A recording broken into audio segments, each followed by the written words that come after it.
Assalamualaikum warahmatullahi wabarakatuh. Halo semuanya, kami dari kelompok 11 dari kelas AB 4206. Di sini kami akan mempresentasikan tentang dinamika bisnis keluarga atau family business yang ada di Indonesia. Jadi, yang pertama adalah tentang definisi family business atau bisnis keluarga.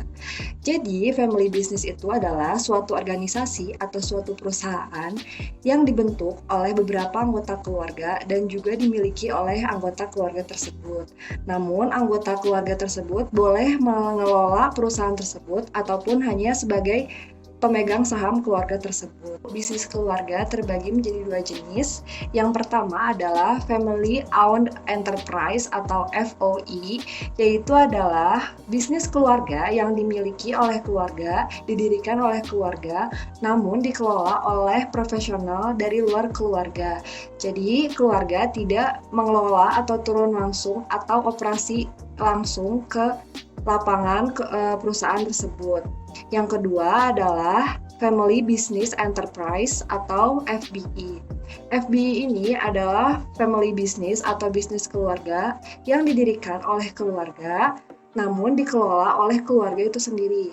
Jadi pemimpin-pemimpin atau kunci-kunci dari perusahaan tersebut adalah keluarga itu sendiri, dikelola oleh keluarga itu sendiri.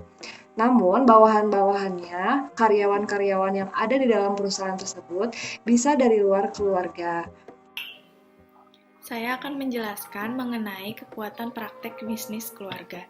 Jadi, kekuatan praktek bisnis keluarga itu terdiri dari yang pertama, tingginya budaya perusahaan, yang kedua independence of action atau tingginya tingkat kemandirian dari tindakan, yang ketiga ada dilihat dari pengetahuan bisnisnya, yang keempat manfaat secara finansial, yang kelima adanya kemauan untuk menginvestasikan, dan yang keenam birokrasi yang kecil dan fleksibel.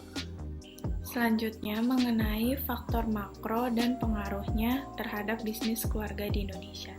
Jadi, yang dimaksud dengan faktor makro dan pengaruhnya terhadap bisnis keluarga di Indonesia itu terdiri dari yang pertama itu teknologi, yang kedua lingkungan sosial kebudayaan, yang ketiga ekonomi, dan yang keempat dimensi internasional.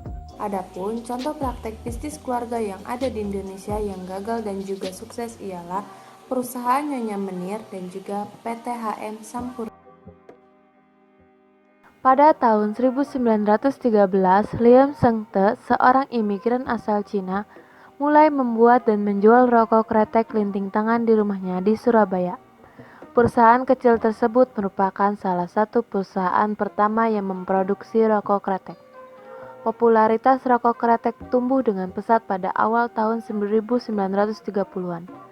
Liam Sengte mengganti nama keluarga sekaligus nama perusahaannya menjadi Sampurna, yang berartikan kesempurnaan. Generasi ketiga keluarga Sampurna Putra Sampurna mengambil alih kemudi perusahaan pada tahun 1978. Di bawah kendalinya, Sampurna berkembang pesat dan menjadi perseroan pabrik pada tahun 1990 dengan struktur perusahaan modern dan memulai masa investasi dan ekspansi selanjutnya. Sampurna berhasil memperkuat posisi sebagai salah satu perusahaan terkemuka di Indonesia.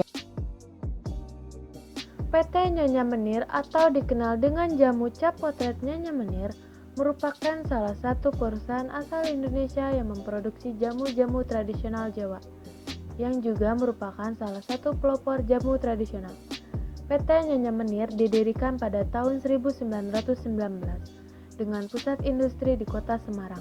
Seiring dengan perkembangannya waktu, PT Nyonya Menir menjadi perusahaan terkemuka penghasil jamu tradisional di Indonesia.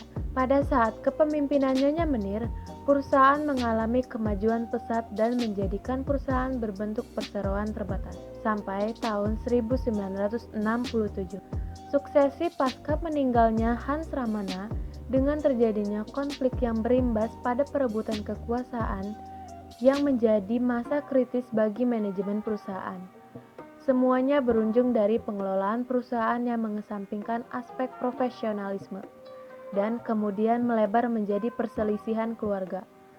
Konflik ini terselesaikan dengan baik semenjak Charles Sairang menguasai penuh saham PT Nyonya Menir.